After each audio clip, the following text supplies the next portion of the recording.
അയ്യേ ഇത് അലുമിനിയം പാത്രം ചടങ്ങിയ പോലെ. ആ, ആ, ആ,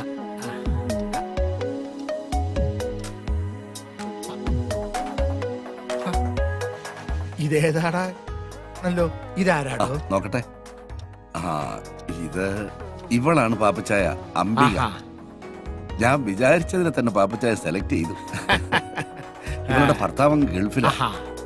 വീട്ടിൽ അടയിരുന്ന് മടുത്തു. ആ. ഞാൻ നേരത്തെ മുതലേ പാപ്പച്ചായന് വേണ്ടി കണ്ടുവച്ചിരുന്നതാ. ആഹാ. ഇവൾ എന്റെ നമ്പർ തേടി പിടിച്ചു വിളിച്ചു. ഉം.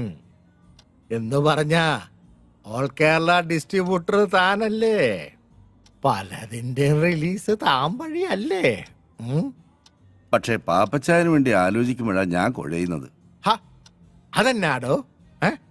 ഓ, പാപ്പച്ചായന്റെ അവസാനത്തെ ആ പണി അത് പെണ്ണുങ്ങൾക്ക് സഹിക്കാൻ വലിയ പാടാ.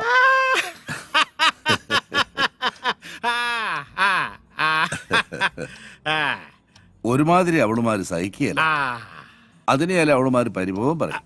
ചിലർ എന്നോട് കംപ്ലൈന്റ് പറയുകയും ചെയ്യും. എന്നായാലും എന്താടോ കാശല്യോ കൊടുക്കുന്നേ? പിന്നെ ഇവള് മതി ഒരു 4 ദിവസത്തേക്ക്. ഓ, 4 ദിവസത്തേക്കോ? ആ അതെ, വേറൊന്നും കൊണ്ടല്ലടോ. ഇത്തവണ ശരിക്കൊന്ന് ആഘോഷിക്കാന്ന് വിചാരിച്ച്. ഏതാ? നടക്കട്ടെ നടക്കട്ടെ.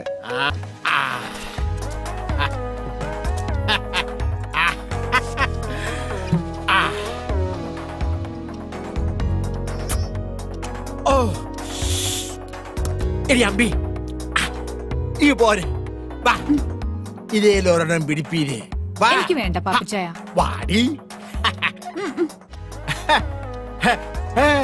എന്നിട്ട് മൊത്തം മ്ലാനതാ. ഏയ് ഒന്നുമില്ല. വേണ്ടേ?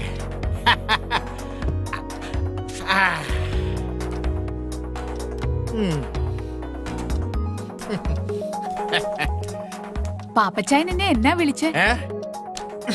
അമ്പീന്ന്. നിനക്ക് ഇഷ്ടായില്ലേ? എന്റെ ഭർത്താവ് എന്നെ അമ്പീന്നാ വിളിക്കുന്നേ.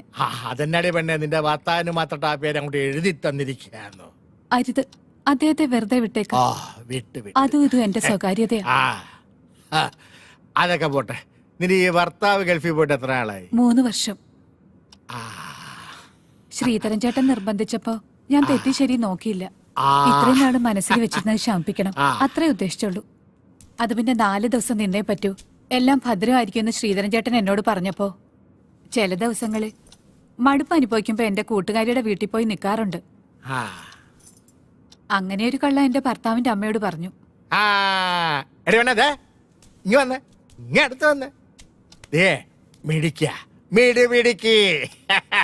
ഞാൻ എത്രാമത്തെയാ പാപ്പച്ചായന്റെ ലിസ്റ്റിൽ? ഇതിന്റെയൊക്കെ ലിസ്റ്റ് ആര് നോക്കുന്നത്? കള്ളൻ. പിന്നെ നീ അപ്പൊ പോയല്ലേ? അതെ, ഉച്ചയ്ക്ക് മുന്നേ വീട്ടിലെത്തണം, അല്ലെങ്കിൽ ഞാൻ പാപ്പച്ചായന്റെ കൂടെ വരേണ്ടി വരും.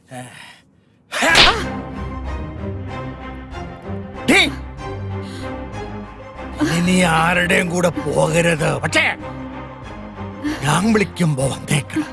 പാപ്പച്ചായ, അച്ചായ കുച്ചായ ഓടി. രാജേഷേ, ആ പാലാ പാപ്പച്ചന്റെ റൂമിലേക്ക് ഒരു ഫിഷ് കറി മീൽസ് വേഗം കൊടുത്തരെ.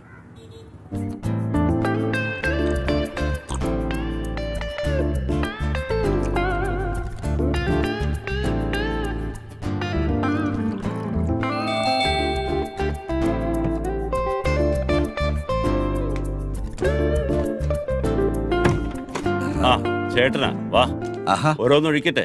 തുടങ്ങിയോ? ഇരിക്കെ.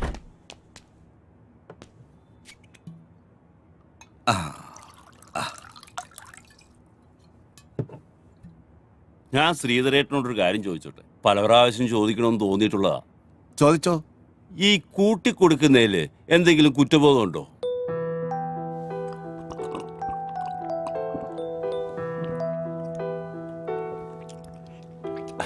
അല്ല, ഞാൻ ചോദിച്ചെന്നേ ഉള്ളൂ.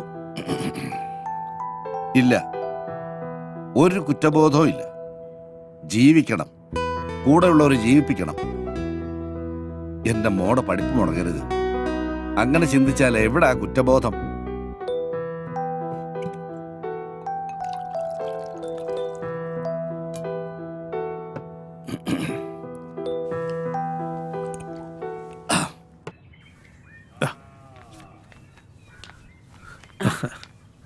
ദാ. ദാടാ. ഈ കല്യാണം എന്നൊക്കെ പറഞ്ഞ ഒരു സമയവാ, അത് അതിന്റെ സമയത്ത് നടക്കത്തുള്ളൂ അല്ലെ? ഇത് കുറിപ്പ് എനിക്കിട്ടൊന്ന് അയ്യോ താങ്ങിയതാണല്ലോ. എന്റെ പൊന്നു തമ്പുരാനെ അങ്ങനെ കരുതല്ലേ. ജ്യോത്സ്യപ്രകാരം അങ്ങനെ ഒരു ചൊല്ലുണ്ടല്ലോ, അതുകൊണ്ട് പറഞ്ഞതാ. ആ അത് പറഞ്ഞപ്പോഴാ ഓർത്തത്, നമുക്കൊരു ജോത്സ്യനെ കാണണ്ടേ ഭദ്ര. അവനിങ്ങി വരട്ടെ ചേച്ചി, നമുക്ക് നോക്കാം. ഉം. അല്ല, വിഷ്ണു കുഞ്ഞ് ബോംബെയിലെ കോൾഗേറ്റ് കമ്പനിയുടെ മാനേജർ അല്ലേ? ഉം. അതിന് പറ്റിയ പെമ്പിള്ളാരെ ആരെങ്കിലും ആലോചിച്ചാ അവർക്ക് ഈ പട്ടിക്കാട് വല്ലതും ഇഷ്ടപ്പെടുവോ? എന്റെ തമ്പുരാനെ, ഈ ഇല്ലൊക്കെ അങ്ങോട്ട് വിറ്റിട്ട് വല്ല ടൗണിലും പോയി നല്ല വീടെടുത്ത് അങ്ങോട്ട് താമസിക്കും. എടോ എനിക്ക് ഇതൊക്കെ മതിയടോ. അയ്യോ, അവന്റെ കാര്യമല്ലേ, അവൻ വരട്ടെ നോക്കാം. ആ എന്നാ പിന്നെ ഞാനങ്ങോട്ട്. ഉം. ശരി.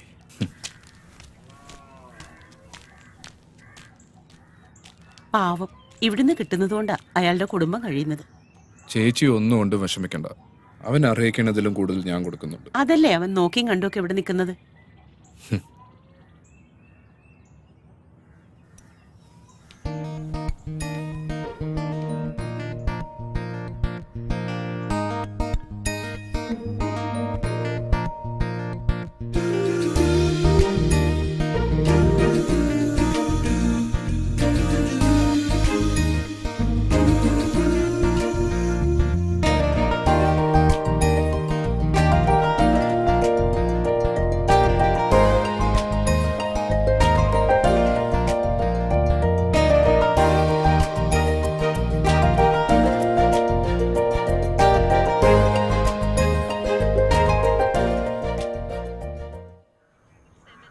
എന്താ സീതര പ്രോഗ്രാം? ഒരു ചെറിയ കേസ് കേട്ടുണ്ട്. ചെറുക്കനും പെണ്ണും സ്നേഹത്തിലാ. ആ. നമ്മളെ ഇടനില നിന്ന് സ്ത്രീധനം ഉറപ്പിച്ചു കൊടുത്താൽ മതി. പക്ഷെ ഇപ്പൊ സ്നേഹത്തിനൊന്നും വിലയില്ലല്ലോ. കാലത്തിന്റെ പോക്ക് അങ്ങനെയല്ലേ? അത് സത്യമാണാ പറഞ്ഞത്. ഈ ബീറോ വന്നതുകൊണ്ട് നിങ്ങൾക്കൊരടിയായല്ലേ? അങ്ങനെയും പറയാം. അറിയാവുന്ന തൊഴിലല്ലേ ചെയ്യാൻ പറ്റൂ. എടാ സീതര, ഉം. എങ്ങനെയാണ് നിന്റെ പോലീസിന് ജോലി പോയത്? അതൊക്കെ വലിയ കഥയാ, പിന്നെ പറയാം. ഓ,